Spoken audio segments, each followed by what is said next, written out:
Good evening. On Wednesday, 14 Americans were killed as they came together to celebrate the holidays. They were taken from family and friends who loved them deeply. They were white and black, Latino and Asian, immigrants and American-born, moms and dads, daughters and sons.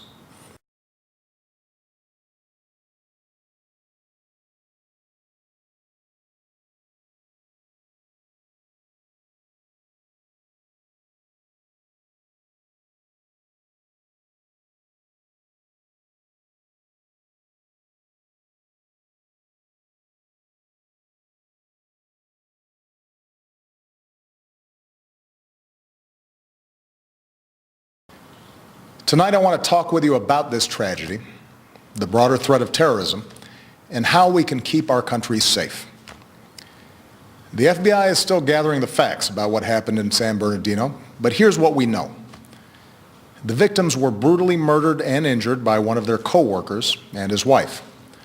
So far, we have no evidence that the killers were directed by a terrorist organization overseas or that they were part of a broader conspiracy here at home.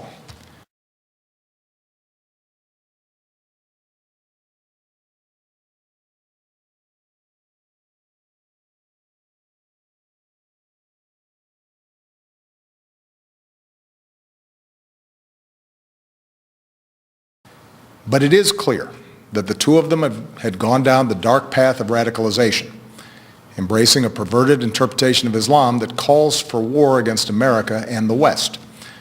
They had stockpiled assault weapons, ammunition, and pipe bombs. So this was an act of terrorism designed to kill innocent people.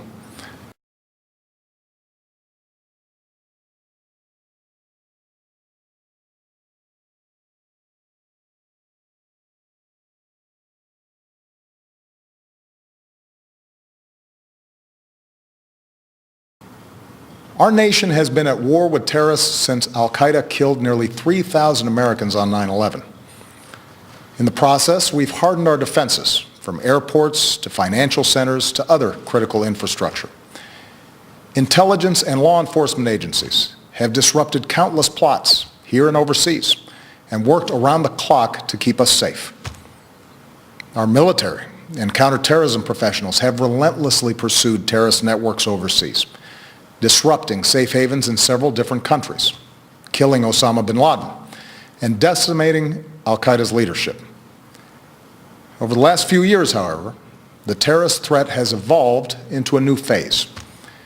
As we've become better at preventing complex, multifaceted attacks like 9/11, terrorists turn to less complicated acts of violence like the mass shootings that are all too common in our society.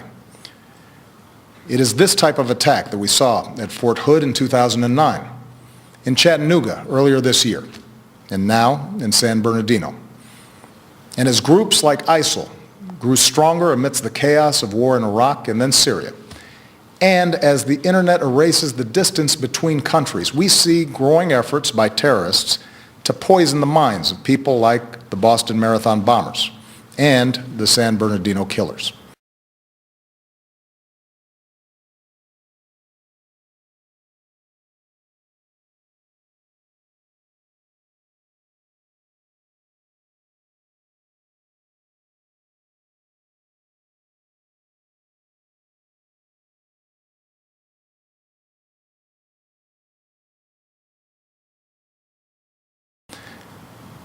For 7 years, I have confronted this evolving threat each and every morning in my intelligence briefing. And since the day I took this office, I have authorized U.S. forces to take out terrorists abroad precisely because I know how real the danger is. As Commander-in-Chief, I have no greater responsibility than the security of the American people. As a father to 2 young daughters who are the most precious part of my life, I know that we see ourselves with friends and co-workers at a holiday party like the one in San Bernardino. I know we see our kids in the faces of the young people killed in Paris. And I know that after so much war, many Americans are asking whether we are confronted by a cancer that has no immediate cure. Well, here's what I want you to know. The threat from terrorism is real, but we will overcome it. We will destroy ISIL and any other organization that tries to harm us.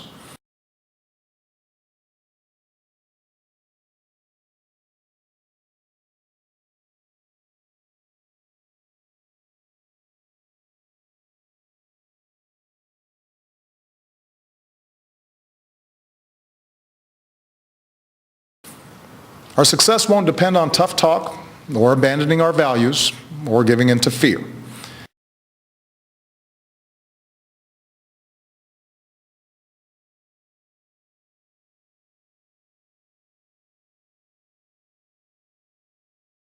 That's what groups like ISIL are hoping for. Instead, we will prevail by being strong and smart, resilient and relentless, and by drawing upon every aspect of American power. Here's how.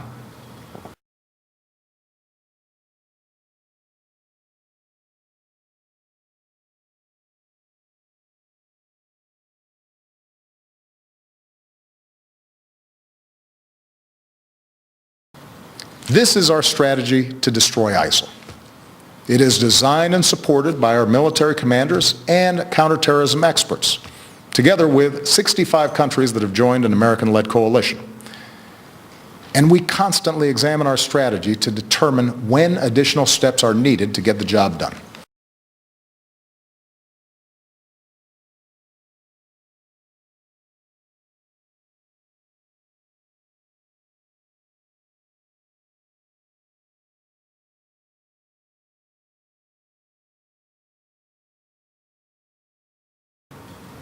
Now, here at home, we have to work together to address the challenge.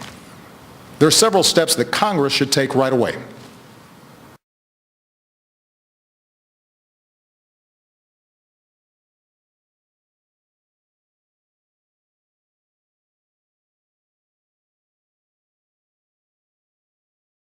To begin with, Congress should act to make sure no one on a no-fly list is able to buy a gun. What could possibly be the argument for allowing a terrorist suspect to buy a semi-automatic weapon?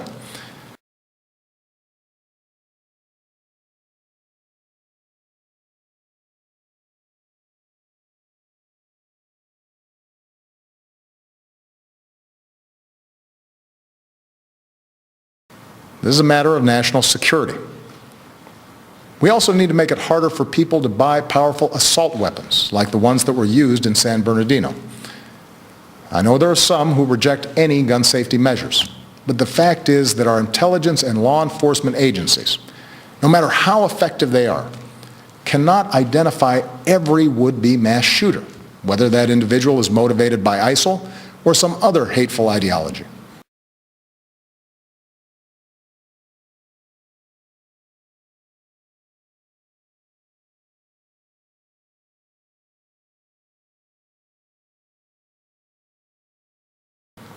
What we can do, and must do, is make it harder for them to kill.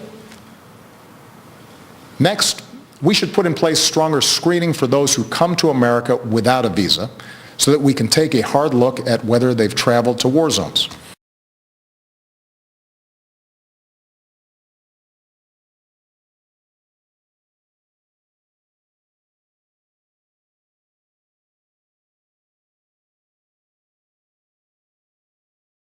And we're working with members of both parties in Congress to do exactly that.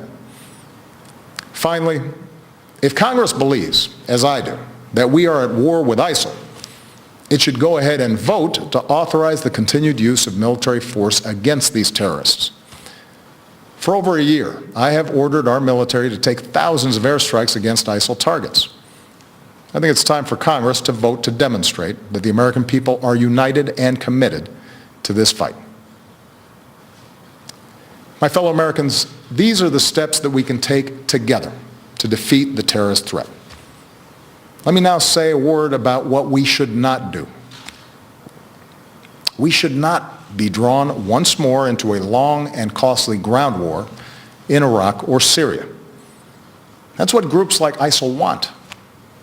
They know they can't defeat us on the battlefield.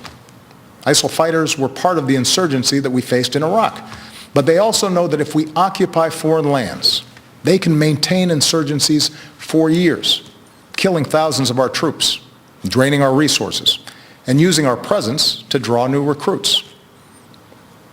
The strategy that we are using now, airstrikes, special forces, and working with local forces who are fighting to regain control of their own country, that is how we'll achieve a more sustainable victory.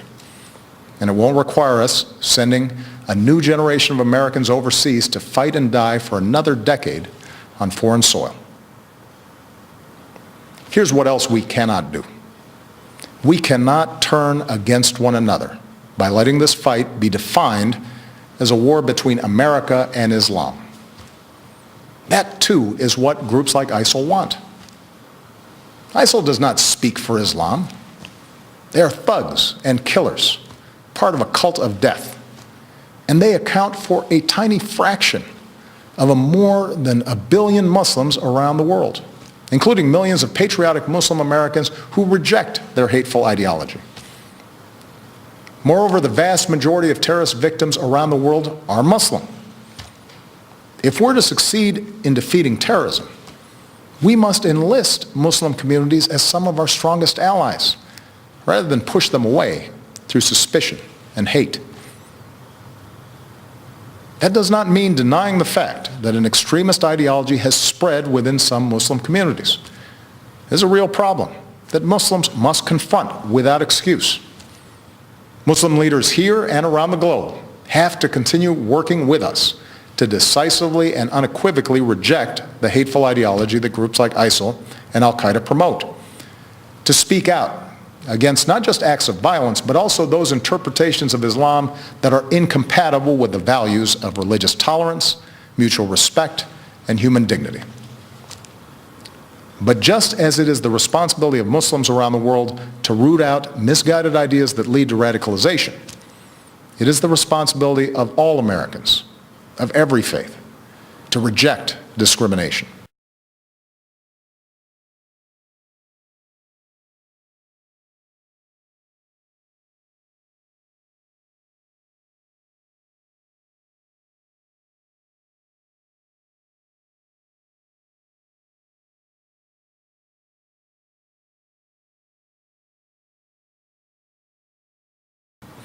It is our responsibility to reject religious tests on who we admit into this country. It's our responsibility to reject proposals that Muslim Americans should somehow be treated differently.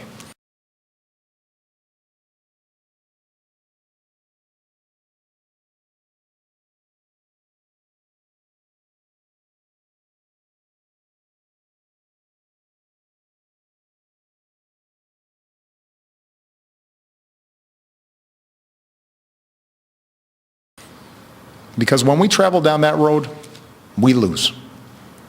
That kind of divisiveness, that betrayal of our values, plays into the hands of groups like ISIL.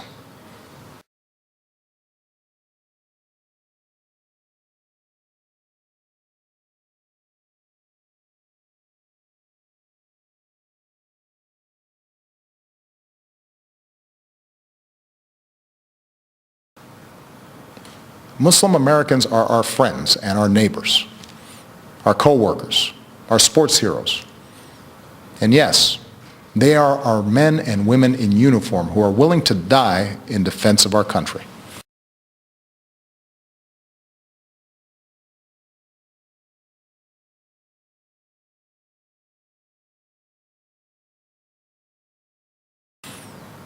We have to remember that. My fellow Americans, I am confident we will succeed in this mission because we are on the right side of history.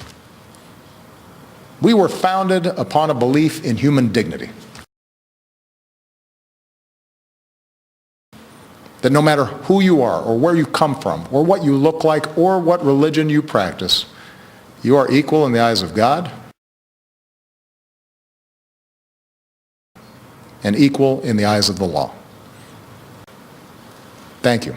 God bless you, and may God bless the United States of America.